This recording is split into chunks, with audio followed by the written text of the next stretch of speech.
अगले 24 घंटे पाकिस्तान के लिए बड़े अहम बनने जा रहे हैं और एक बहुत बड़ी मुलाकात जो है वो होने जा रही है। पाकिस्तान के लिए खुशखबरियां आई हैं। जी हाँ, इनको ऑपरेशन सिंदूर जनाब दोबारा याद आना शुरू हो गया है। दरियाए नीलम जो है ना उन्होंने टप्पन दी करी कोशिश तो कर, ठीक है। उसके बाद ये हम लोग तो अभी सिर्फ ये 6 का इशारा तुम लोगों को दिखाते हैं ना, फिर बैठ के दोनों हाथों से मुक्के का इशारा तुम लोगों को पता लगेगा। और ये स्टोरी है जनाब जैकलीन फर्नांडिस के हवाले से। 200 करोड़ रुपए का मनी लॉन्ड्रिंग का केस है। अज़मा बुखारी साहिबा जो है कल जो है वो सिंध के वजीर इत्तलात शर्जील मेमन साहब के साथ भी जो है उनका झगड़ा सा हो गया सोशल मीडिया के ऊपर।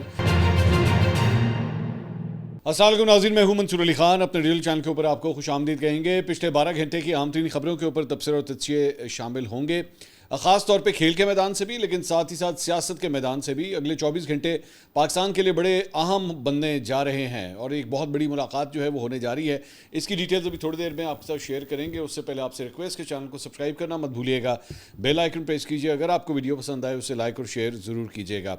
और बराए मेहरबानी ये जो आपसे रिक्वेस्ट की जाती है चैनल को सब्सक्राइब करने की, इसे रूटीन मैटर मत लिया करें, क्योंकि हमारे लिए आपकी सब्सक्रिप्शन बहुत मायने रखती है।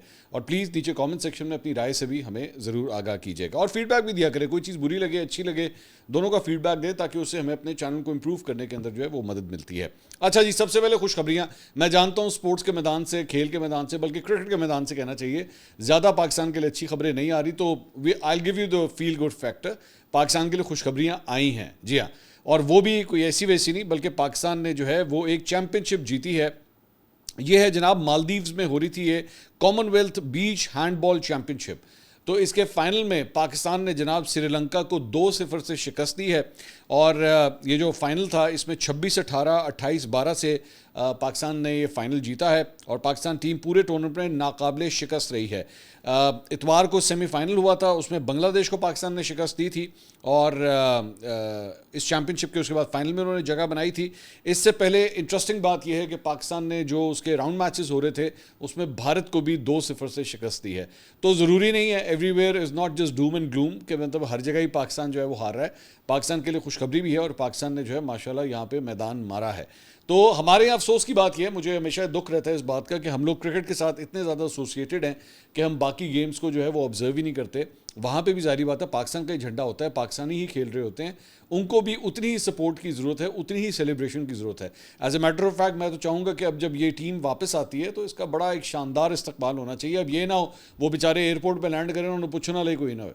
हमारे यहाँ से मतलब मिनिस्टर्स वगैरह को जाना चाहिए, वहाँ पे जाके उनका वेलकम करना चाहिए और ढोल ढमक्के के साथ, मतलब उनको पता लगे कि हाँ एक फातेह टीम जो है वो पाकिस्तान में उसने लैंड किया है।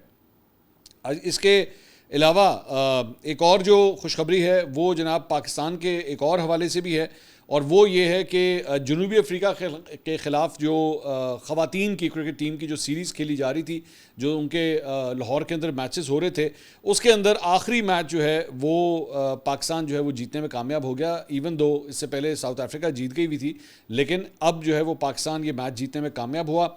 और आखिरी वनडे में जो है वो 6 विकेटें हासिल करने वाली पाकिस्तानी बॉलर निशरा सिंधु, उन्होंने उंगलियों से जो है उन्होंने 6 का जो है वो इशारा किया।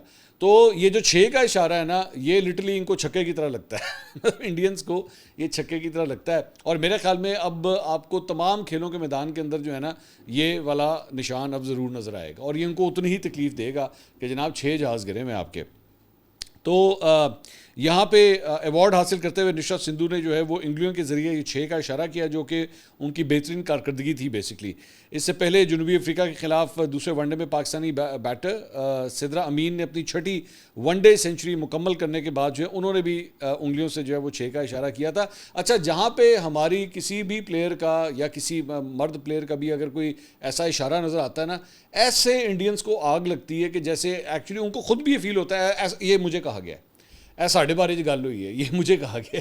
तो ठीक है भाई, अगर आपको वाकई एल मैं भी करता जी एल फाड़ पर, तो हम तो यही करेंगे अब आपके साथ। आप लोगों ने पंगा लिया ना, आपने खेल के मैदान के अंदर सियासत लेकर आए, आपके साथ अब यही होगा। आपको हर जगह जो है अब यही इशारा जो है वो आपको नज़र आएगा।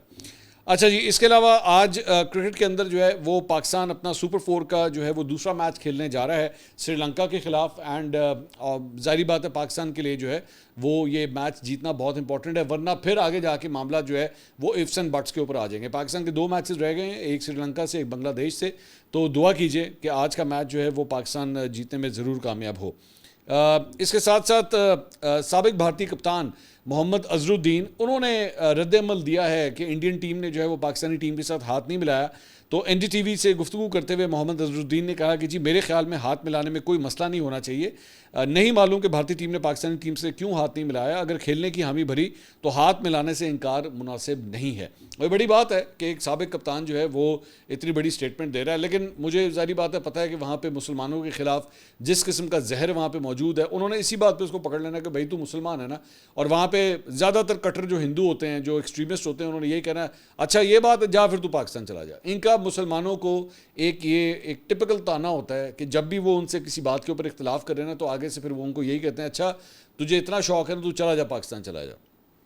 कुछ नहीं किया जा सकता इनकी सोच का। अच्छा जी, इसके अलावा इनको ऑपरेशन सिंदूर जनाब दोबारा याद आना शुरू हो गया है। और दोबारा क्योंकि बिहार के इलेक्शंस करीब आ रहे हैं, अब इस तरह आहिस्ता आहिस्ता जो है ना वो मोमेंटम, मुझे बहुत से लोग एक्चुअली मैं जब बाहर जाता हूँ तो अक्सर औकात लोग मुझसे एक सवाल करते हैं जी आपके ख्याल में दोबारा जंग होगी। तो मैं उनको बड़ा क्लियरली कहता हूँ कि भाई मुझे फ़िलहाल तो कोई ऐसी बात नज़र नहीं आ रही, आज मुझे कोई बात नज़र नहीं आ रही, लेकिन इनका कुछ पता नहीं है इन्होंने क्या करना है। इन्होंने एक फॉल्स फ्लैग ऑपरेशन करना है, इस किस्म की कोई घटिया हरकत करेंगे और उसके बाद इन्होंने जो है वो जंग छेड़ने का एक बहाना बना लेना है, क्योंकि इनको पता है कि इनको वोट जो है वो इस बुनियाद के ऊपर मिलता है अगर ये एंटी पाकिस्तान सेंटिमेंट लेके जो है वो चलते हैं। तो इनका जो वज़ीर दिफा है राजनाथ सिंह, उसने जनाब भारतीय कम्यूनिटी से मराकश में जो है वो गुफ्तगू कर रहा था और वहाँ पे उसने कहा जी दहशतगर्दी के खिलाफ फौजी कार्रवाई दोबारा शुरू की जा सकती है। हम नहीं कह सकते कि पार्ट 2 होगा या 3 होगा, ये पाकिस्तान के रवैये पर मुनहसर है। अगर वो दहशतगर्दाना सरगर्मियों में मुलविस रहेंगे तो उन्हें जवाब मिलेगा। ये सिर्फ एक वक्फा है, ऑपरेशन सिंदूर को सिर्फ रोका गया है, ये दोबारा शुरू किया जा सकता है। उन्होंने मजीद कहा कि मैं 5 साल कबल वादी कश्मीर में एक प्रोग्राम में भारतीय फ़ौज से खिताब कर रहा था। मैंने तब कहा था कि मैं पाकिस्तानी कश्मीर पर हमला करके उसे कब्ज़े में लेने की ज़रूरत नहीं पड़ेगी, वो वैसे ही हमारा है, ख़ुद कहेगा मैं भी भारत हूँ, वो दिन आएगा। अच्छा तेरी खाला का वेड़ा है ना, मतलब जदों दिल करेगा तू बैठ के आराम से जो है वो कश्मीर में घुसा आएगा। और हम लोगों ने यहाँ पे चूड़ियाँ पहनी हुई है ना, जैसे बेटा तू आ तो सही ना, तू एक दफ़ा ट्राई तो कर। वो नीलम दरिया नीलम जो है ना उन्होंने टप्पन दी करी कोशिश तो कर, ठीक है। उसके बाद ये हम लोग तो अभी सिर्फ ये 6 का इशारा तुम लोगों को दिखाते हैं ना, फिर बैठ के दोनों हाथों से मुक्के का इशारा तुम लोगों को पता लगेगा कि क्या होता है। इतना आसान नहीं है, बल्कि as a matter of fact जो तुम लोगों ने जो मकबूजा कश्मीर पे कब्ज़ा किया हुआ है ना, उसकी फ़िक्र करो कि वो तुम्हारे पास कितनी देर रहता है, क्योंकि इतना आसान नहीं है। वहाँ के कश्मीरियों को, हमारे भाइयों को भी इस बात का पता लग चुका है कि पाकिस्तान की जो मिलिट्री माइट है ना या मिलिट्री पावर जो है वो कितनी तगड़ी है, ठीक है। उधर भी जहाज़ गिरे थे, तुम लोगों के जहाज़ जो हैं वहाँ पे भी गिरे थे, उसके भी वो जितने वो 3 डब्बे थे ना वो सारे हर जगह सबको पता है वहाँ पे कि तुम लोगों की औकात कितनी है। तो ये जो बार बार वोट हासिल करने की खातिर तुम लोग बैठ के अपने इस किस्म के बयान देते हो ना, ऑपरेशन सिंदूर 2 होगा तो 3 होगा, ये बचकाना बातें हैं, तुम्हें भी पता है हमें भी पता है, ये हो नहीं सकता। तो कर लो, अगर वाकई फिर भी दिल करता तो कर लो, कोई फ़र्क नहीं पड़ता, तुम्हें लग पता जाएगा तुम्हारा हाल क्या होता है।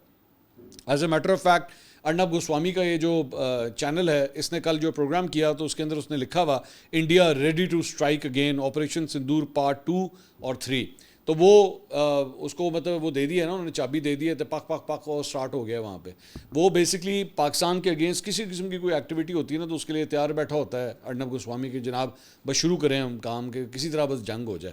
ये खून के प्यासे लोग हैं, ये इनका ना इंसानियत से ताल्लुक़ है, ना इनको इस बात का आइडिया है कि जंग जो होती है ना उसके अंदर कितने लोग जो है वो इस दुनिया से चले जाते हैं, और उन बेचारों का अपना कोई कसूर भी नहीं होता।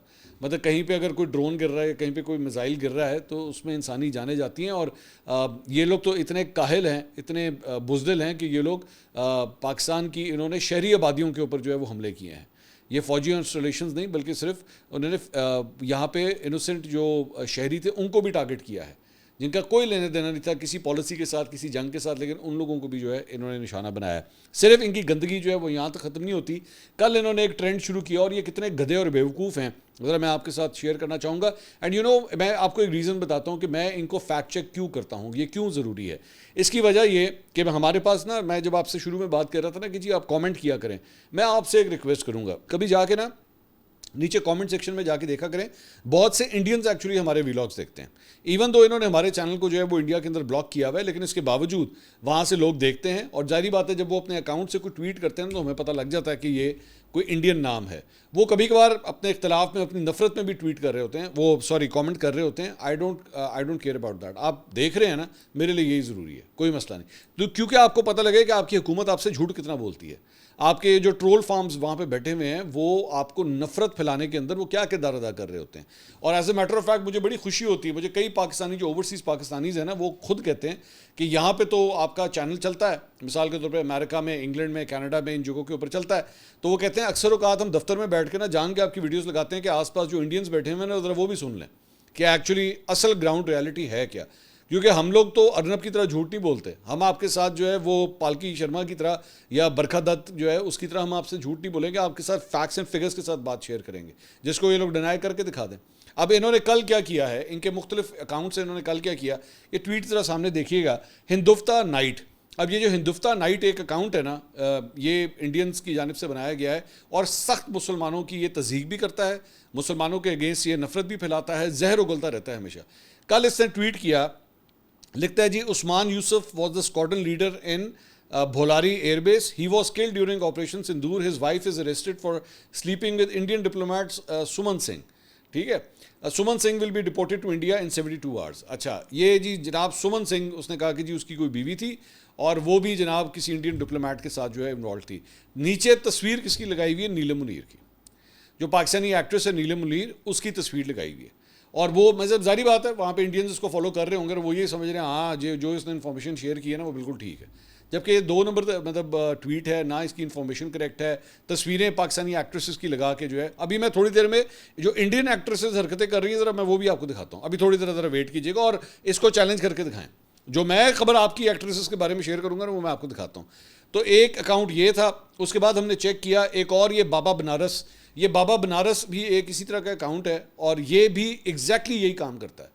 इसने भी इसी तरह ही ट्वीट किया कि जनाब ये कोई स्क्वाड्रन लीडर है उस्मान यूसुफ और वो भोलारी एयरबेस के ऊपर सर्व कर रहा था और ये उसकी बीवी है और वो पाकिस्तानी एक्ट्रेस जो है वो नीलम मुनीर की तस्वीर लगा के जो है वो ये प्रोपेगेंडा कर रहा था। इसी तरह ये बर्लिन नामी एक अकाउंट है, उसने भी जो है वो इसी तरह ही नीलम मुनीर की तस्वीर लगा के जो है ना, कल ये पूरी सारा दिन सारी रात जो है ना वहाँ पे इंडियन अकाउंट्स के अंदर ये कैंपेन चलती रही है। और मेरे ख्याल में जो हमारे पाकिस्तानी व्यूअर्स हैं वो तो अच्छी तरह जानते हैं कि नीलम मुनीर की तस्वीर है, तो शर्म नहीं आती इनको इस किस्म का झूठा प्रोपेगेंडा जो है वो फैला। और इसीलिए इन लोगों के ना इंडियंस के फिर दिमाग ख़राब होते हैं। उन्होंने तो चेक करना ना, जारी बात है, वो कौन उसको फैक्ट चेक करेगा, उन्होंने नहीं चेक करना, उन्होंने कहना हाँ हाँ बस ठीक है हमने पढ़ा है भाईजान ये हुआ है एनजीओ है बस ठीक है। तो इसलिए बहुत ज़रूरी होता है, मैं बार बार ये कहता हूँ कि प्लीज़ सब्सक्राइब किया करें ताकि आप लोग भी जो है वो फैक्ट्स, आपको असल कहानी जो है वो पता लग सके। इसके साथ साथ ये मैं अभी ज़रा इंडियन एक्ट्रेसेस के बारे में जो आपसे बात कर रहा हूँ, ज़रा इनके अपने करतूत सुन लें ज़रा, वो भी मैं आपके साथ शेयर करता हूँ। और ये स्टोरी है जनाब जैकलीन फर्नांडिस के हवाले से। अब ये स्टोरी जो है वो आप खुद इसको जाके इंडियन वेबसाइट्स के ऊपर चेक कर सकते हैं, जो इन्फॉर्मेशन मैं आपके साथ शेयर करना चाह रहा हूँ। 200 करोड़ रुपए का मनी लॉन्ड्रिंग का केस है, 200 करोड़ रुपए का। और उसके अंदर जो है वो इसका जैकलीन फर्नांडिस का जो नाम है, भारतीय सुप्रीम कोर्ट ने ये बॉलीवुड की जो अदाकारा है जैकलीन फर्नांडिस, उसके 200 करोड़ रुपए के ईडी यानी कि इन्फोर्समेंट डायरेक्टरेट, जिस तरह हमारे यहाँ पे एफबीआर होता है ना, इसी तरह टैक्स कलेक्शन वगैरह या माली मामलात के हवाले से इन्फोर्समेंट डायरेक्टरेट होता है, उसके केस को ख़त्म करने की दरख्वास्त जो है वो सुप्रीम कोर्ट ने, भारतीय सुप्रीम कोर्ट ने मुस्तरद कर दी।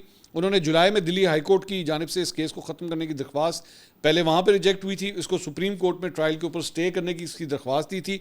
215 करोड़ रुपए का मनी लॉन्ड्रिंग केस है इनके खिलाफ जो उनके इन्फोर्समेंट डायरेक्टरेट ने फाइल किया हुआ है, जिसका ताल्लुक धोखाधड़ी और फ्रॉड के मुलजिम सुकेश चंद्र शेखर से जुड़ता है। भत्ते और धोखाधड़ी के इस केस में 40 साल जैकलीन फर्नांडिस को इन्फोर्समेंट डायरेक्टरेट ने सुकेश चंद्रा के साथ नामजद किया हुआ है। सुप्रीम कोर्ट के बेंच ने जैकलीन को ये रिलीफ ज़रूर दिया कि वो मुकदमे की कार्रवाई के मुनासिब मरहले पर वो दोबारा अदालत से रुजू कर सकती हैं। वाज़ेह है कि ईडी ने अगस्त 2022 में दिल्ली पुलिस के पास सुकेश चंद्रा के खिलाफ भत्ता और धोखाधड़ी का केस दर्ज कराया था।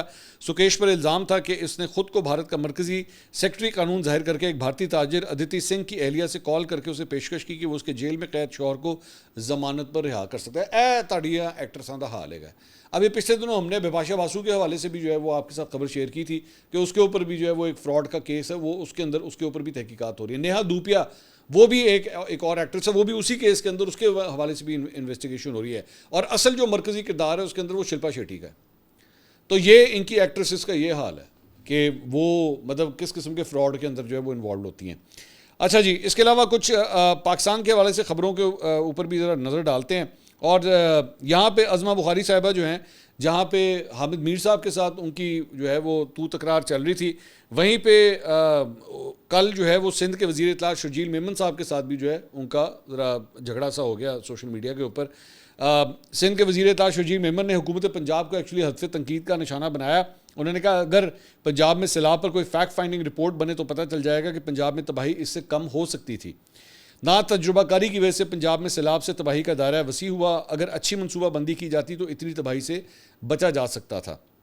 उन्होंने कहा सिंध में महकमा आबपाशी ने अच्छी मनसूबाबंदी की, वज़ीर आला मुराद अली शाह खुद हर चीज़ को मॉनिटर कर रहे थे, मॉनिटरिंग सेल्स बनाए गए, हर महकमे से एक एक नुमाइंदा वहाँ मौजूद है और आज भी मॉनिटरिंग सेल्स जो हैं वो कायम हैं।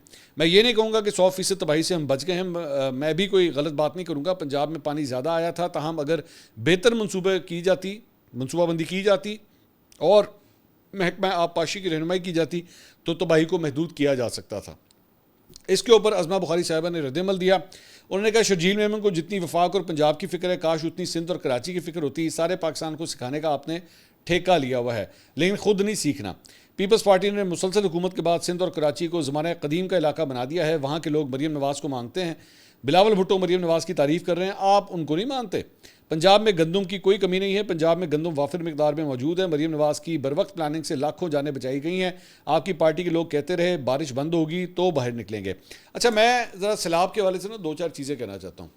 अब there is no question about that कि मरीम नवाज़ साहिबा की जो गलती थी वो ये थी कि उनकी लेट एंट्री हुई। वो जो जापान वाला टूर था ना, जिसके ऊपर बड़ी इनके ऊपर क्रिटिसिज्म हुई, वो वैलिड क्रिटिसिज्म था। इनको इससे पहले यहीं पे होना चाहिए था। वो इतना लंबा ट्रिप लगाने की कोई ज़रूरत नहीं थी, जिसमें फैमिली भी गई हुई थी, सारे गए हुए थे कतई तौर पे। बाय द वे, उस ट्रिप के हवाले से अभी भी डिटेल सामने नहीं आई। उसके ऊपर कितने पैसे लगे, जहाज़ में कौन कौन सवार था, कुछ पता नहीं लग सका आज तक। एक चीज़ यहाँ पर थी इनकी गलती। दूसरा, वापस आके ये चली गई उधर इस्लामाबाद वाली साइड के ऊपर मीटिंग पे, इनको यहीं पे होना चाहिए था। आपको पहले से वेदर पैटर्न्स के बारे में पता लग चुका हुआ था कि यहाँ पे बारिश बहुत तेज़ हो रही है, इंडियन साइड के ऊपर भी, यहाँ पे भी, और मानसून के सीज़न की वजह से बहुत बड़ा सैलाब यहाँ पे आएगा। आप वेल प्रिपेयर्ड उस वक्त नहीं थे। तीसरी इनकी जो गलती थी, दरिया रावी के अंदर कश्ती में बैठ के निकल जाना। अभी भी आज से 2-3 दिन पहले भी किसी तकरीब से खिताब करते हुए इन्होंने उसको भी डिफेंड किया कि नहीं, वो किसी को जो है वो मेरी कश्ती के अंदर जाने में बड़ी प्रॉब्लम थी तो ये थी वो थी। अब पता नहीं वो मुझे कह रही थी, किसी और को कह रही थी, आई डोंट नो, लेकिन वो उसको फिर भी डिफेंड करने की कोशिश कर रही है, विच वॉज नॉट डिफेंसिबल। वो हो ही नहीं सकता था। अब आप वो गलत आपने किया था जो कुछ भी। हाँ, उसके बाद मरीम नवाज़ ने मेरी नज़र में उसके बाद जो मुख्तलिफ जगहों के ऊपर दौरे करना शुरू किए, मुख्तलिफ जगहों के ऊपर जाके वहाँ पर सैलाब ज़दगान से मुलाकातें करना शुरू की। बहुत से लोगों ने कहा कि जनाब इसका अब कोई फ़ायदा नहीं है, ये इट इज़ यूज़लेस। नहीं, मेरी नज़र में ऑन ग्राउंड होना, ऑन फील्ड होना अपनी टीम के साथ, ये एक काबिल तारीफ़ चीज़ है। जहाँ पे वो गलती उन्होंने की है वहाँ पे हम गलती भी पिन पॉइंट करेंगे, जहाँ ठीक किया वहाँ पे ठीक भी हम बात करेंगे। और बड़ा उसके बाद पंजाब गवर्नमेंट जो है लेट स्टार्ट किया, लेकिन फिर अच्छा स्टार्ट किया, मैं ये ज़रूर कहूँगा। और उसके बाद इन्होंने मतलब पूरी मशीनरी जो है वो हिलना शुरू हुई। बट इसमें एक और एलिमेंट भी है, और वो ये है कि जो मुझे रिपोर्ट्स आई हैं, इतने मैसिव लेवल के ऊपर जो है ये नेचुरल कैलेमिटी हुई है कि लोगों की, मतलब मिसाल के तौर पे मुझे ये पता लगा है कि लोगों की सिर्फ ये नहीं कि फसलें तबाह हो गई हैं, ये नहीं कि उनके घर बात। मैं एक वीडियो देख रहा था, ये बल्कि कल की बात है, मैं आपके साथ शेयर करना चाहूँगा। चंद किसान थे, उनका वो अपनी वीडियो के अंदर वो ये बात बता रहे थे कि हमारा डेरा जो है वो दरिया से 3 किलोमीटर दूर है, लेकिन जब दरिया भिपरा है और बंद शन टूटे हैं और पानी जो है मुख्तलिफ जगहों के ऊपर बहा है, तो उनके डेरे तक पानी आया है वहाँ पे। और डेरा जो है उन्होंने कहा इस वक्त हम इस जगह पे खड़े हुए हैं, हमें अपना डेरा वो नज़र नहीं आ रहा वो किधर गया है, वो सब कुछ मिट चुका हुआ है। उसके ऊपर मनों के हिसाब से रेत आ चुकी हुई है, क्योंकि दरिया जो आया ये साथ रेत भी लेकर आया। तो उनकी फसलें शसलें तो सब तबाह हो गई ना। पहले रेत के अंदर तो आप कुछ भी नहीं उगा सकते ना, वहाँ पर क्या उगेगा वहाँ पर। तो एक तो वो तबाह हुआ। उन्होंने कहा जी हमारे 2 ट्रैक्टर जो है वो रेत के अंदर फंसे हुए अंदर हैं और अभी तक हमें मिल नहीं रहे, वो कहाँ पे हैं। वो बेचारे हर जगह जो है वो टोए मार रहे थे, हर जगह खुदाइयाँ कर रहे थे कि किसी तरह हमें पता लगे, क्योंकि वो ट्रैक्टर ही 50 लाख रुपए के थे। वो बेचारा वो जो किसान था वो चीखे मार रहा था। उसने कहा मेरे डेरे का तो नाम निशान ही नहीं, सब कुछ मिट गया, ख़त्म हो गया यहाँ पर। तो इससे आपको अंदाज़ा होता है कि कितनी बड़ी ये आफत आई, कितनी बड़ी आफत आई। सो उसका स्केल बहुत बड़ा स्केल था, एक बात। दूसरी बात ये, यहाँ पे काबिल तारीफ़ बात जो है, मैं मरीम औरंगज़ेब और राना सिकंदर, ये इनकी जो मरीम नवाज़ साहिबा की जो टीम है, मैं चंद तस्वीरें मैंने देखी मरीम औरंगज़ेब की, चंद मैंने वीडियोस देखी, टोटली इन द फील्ड। बिल्कुल इन द फील्ड। मैं और फ्रैंकली स्पीकिंग मैं मरियम औरंगजेब को जब से मैं जानता हूँ, मैं नहीं एक्सपेक्ट कर रहा था कि वो खातून जो है ना वो इस तरह दर बदर की ठोकरें खाएगी, हर जगह जाएगी, सैलाब जदगान के पास जाएगी, बच्चों के साथ बैठेगी। मैं नहीं एक्सपेक्ट करता था उनसे, क्योंकि I will give it to say this कि वो हल्के की सियासत नहीं करती। हल्के की सियासत करने वाला मर्द या खातून जो होता है ना, उसकी स्टाइल ऑफ पॉलिटिक्स बिल्कुल डिफरेंट होती है। ये रिजर्व सीट पे आने वाली खवातीन हैं, ठीक है। तो जो मरियम औरंगजेब ने कर दिखाया ना, मैं नहीं उनसे एक्सपेक्ट करता था, बिल्कुल नहीं एक्सपेक्ट करता था। बल्कि मुझे पता लगा, सोशल मीडिया के ऊपर भी चल रहा था कि उनका एक हाथ जो है वो सनबर्न की वजह से जो है वो जल गया, because she was out in the field. Rana Sikandar जो एजुकेशन के मिनिस्टर है, उन्होंने भी बड़ी अनथक मेहनत की। उसके बाद भरत साहब हैं, वो भी मरीम नवाज़ की टीम के अंदर, उन्होंने भी बड़ी मेहनत की। हाँ, जाहिर बात है आपकी एक लिमिटेशंस हैं, एक गवर्नमेंट की लिमिटेशंस होती हैं, एक हद तक आप जो है वो कर सकते हैं, लेकिन इतने बड़े ये आफत थी कि उसको काबू करना कोई आसान काम नहीं है। सो जहाँ पे क्रेडिट ड्यू है वहाँ पे देना चाहिए। और जिन्होंने नहीं काम किया, जिन्होंने बैठ के सिर्फ कैमरों के ऊपर काम किया, जिन्होंने बैठ के सिर्फ बयानबाजियाँ की, उनके बारे में भी आप अच्छी तरह जानते हैं। सो मतलब ये मेरी नज़र में ये सारी सूरत हाल है। इसी तरह जिस तरह मैं अब आपको ये बता रहा हूँ कि किसको क्रेडिट मिलना चाहिए, किसको नहीं मिलना चाहिए, वहीं पे अली मोहम्मद खान साहब जो हैं वो कल प्रोग्राम में आए हुए थे आसमा शिराजी साहिबा के। आसमा शिराजी साहिबा ने जो है अली मोहम्मद खान साहब ने उनके प्रोग्राम में गुफ्तगू करते हुए ये कहा कि ये बात तो मुसलमान हकीकत है कि इमरान खान साहब का ट्विटर अकाउंट है, लेकिन वो ख़ुद उसको ऑपरेट नहीं करते। इसमें आप बेनिफिट और डाउट भी ये दे सकते हैं कि इमरान खान साहब जेल में हैं। उन्होंने जैद उमर बकर को कहा कि आप ये चीज़ कर दें।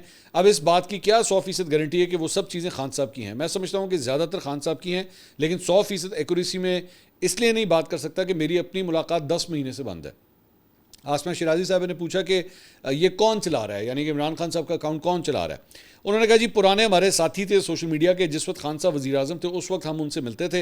अरसा हो गया मेरी उनसे मुलाकात नहीं हुई। मुनासिब नहीं कि मैं किसी का नाम लूँ, ऐसे ही किसी बेचारे को मसला हो जाए।